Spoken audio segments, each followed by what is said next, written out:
We know that most our products will fail with paid ads. This is a really key concept to understand as to why specific audiences and lookalike audiences and fan page audiences are the worst audiences to test with a product.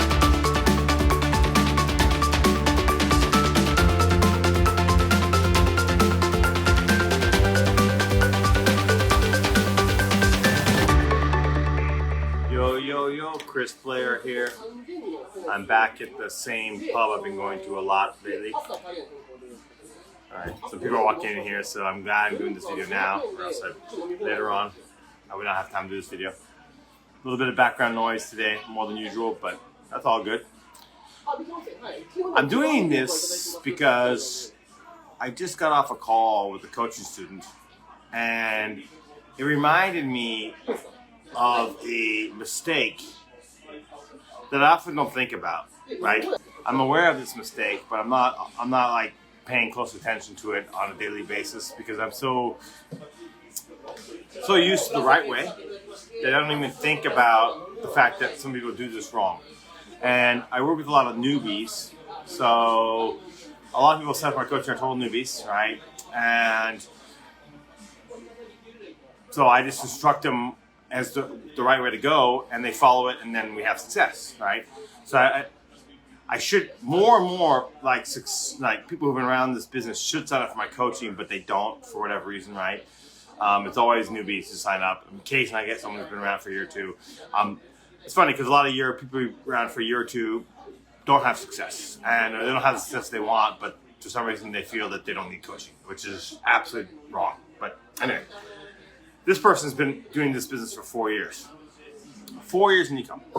And he signed up for coaching recently.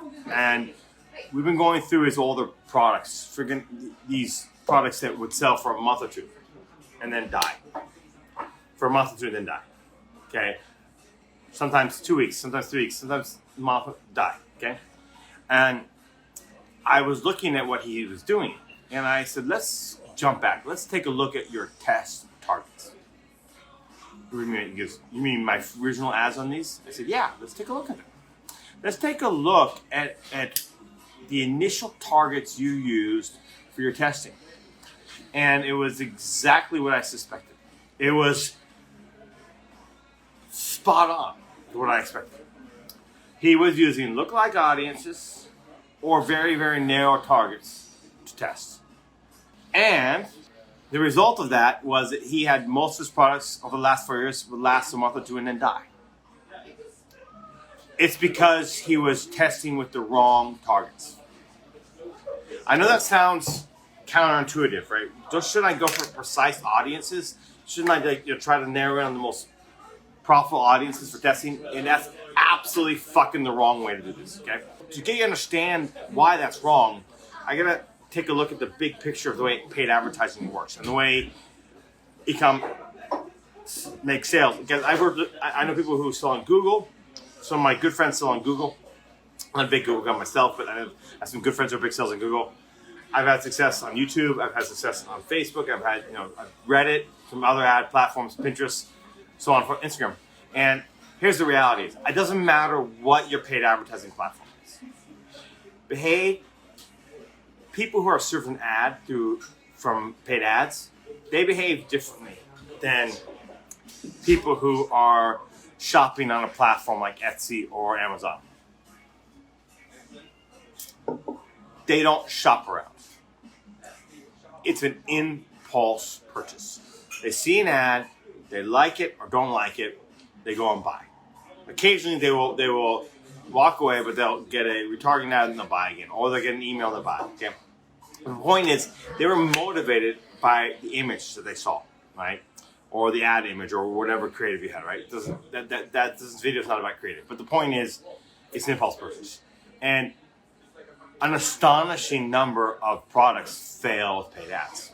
They just do, okay? And that's totally great because if you know the scaling strategy that I use, the testing strategy that I use with my students, we literally spend $5, $10, and we get rid of 95% of our products. We spend maybe $20, $30 on some other ones, test them longer to be sure, one way or the other, before we start going to the scaling phase, right? Or confirmation stage. First there's an initial testing phase, then there's a confirmation stage, and then a scaling stage. So we know that most our products will fail with paid ads. This is a really key concept to understand as to why specific audiences and lookalike audiences and fan page audiences are the worst audiences to test with a product. Okay? It's paid advertising. You'll have 1 out of 10, even 1 out of 15, even 1 out of 20 winning, products that will actually sell. So this creates 2 problems with these specific precise audiences. Okay, number 1, you are wasting your precise audiences, right? You do not want to hit these people over the head, hammer them with a product over and over again. Your fan page audience, your fan page likes and followers and people engaged in your page. You can create custom audiences based on this, right? Your lookalike. These are special audiences that you own. Really specific targets. I have some awesome targets in my beer niche I'm in, right, that I know really convert, but their audience is like 200, 300,000. And like, for example, one of them is Beer Advocate, right? This is a beer review, like, online blog. I don't want to waste that audience with this testing crap and get them to the point where they ignore my ads because they see the same branding all the time. Those are audiences I want to hit with my only ones I know that are going to be the best. And 2, and this is the most important reason, the number 1 most important reason and why their products die. If you are depending on your specialty audiences, you don't have a scalable product. And guys, when I say scalable, I'm talking about 5,000 sales, 10,000 sales, 20,000 sales, or at the very least, a few thousand sales. Okay? If you're depending on those audiences, those should be your most profitable audiences you hit later, right? If you want to go long-term with a product, right? And when I say long-term, guys, I have hat with one expression that I've been selling since 2016, and I'm not the only one, guys. I have some private coaches who've been selling products for 2 to 3 years. I've been selling the same idea, same concept since 2016, 16, 17, 18, 19, 20, 21. I take the same fucking expression and I just rinse and repeat, put it on different product types. And it continues to sell.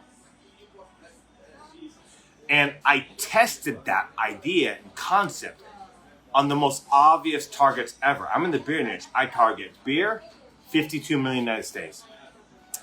Budweiser, Coors. The most obvious targets that anyone out there can target. Because if I can win against those targets, I've got a great product and I've got something that's scalable I can ride for a long, long time. Do not depend on special audiences to test. You're burning those audiences. Those should be your most profitable audiences where you get ROAS or return on investment of 500 or 600%. And the other audiences, maybe you get 200, 300, sometimes 400%.